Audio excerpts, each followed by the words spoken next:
उमर रज़ी अल्लाह तआला अन्हु की रूह को हदिया करना अमाल का, यही खत्म खाजगान तो है। क्या ख्याल है जितने भी औलिया हैं, हज़रत उमर में औलिया का मकाम कहां आएगा? आप सोचें तो सही। सारी दुनिया की विलायत मिल जाए, सहाबी का मकाम नहीं पा सकते, और सारी दुनिया की विलायत मिल जाए, हज़रत उमर का मकाम रज़ी अल्लाह तआला का नहीं पा सकती। जब से मैंने यह अमल बताना शुरू किया है कि अपनी नस्लें हज़रत उमर के हवाले करें,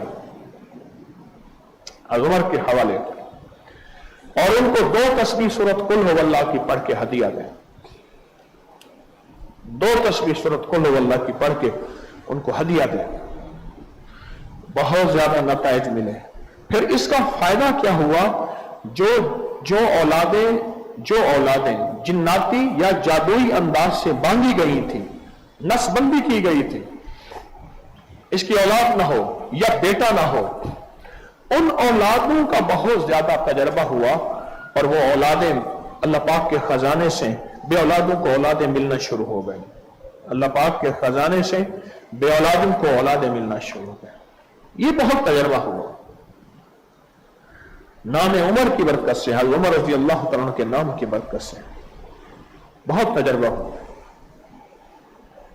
यानी एक तो औलादें राह रास्त पे आई, औलादें आंखों की ठंडक बनी, औलादों की जिंदगी में सालियत और सलाहियत आई, और औलादों की जिंदगी में खैर की राहें सूझी, खैर के रास्ते सूझे, और अल्लाह ने खैर के रास्ते दिखाए। एक तो यह मिला, और दूसरा औलादों को अल्लाह पाक ने जो बे औलाद थे उनको औलादें मिलना शुरू हो गई खजाना गैब से। इस वीडियो को लाइक और शेयर करें, अपकरी यूट्यूब चैनल को जरूर सब्सक्राइब करें, और बेल आइकन पर भी क्लिक करना ना भूलें, ताकि चैनल पर आने वाली हर वीडियो आपको फौरन मिल सके।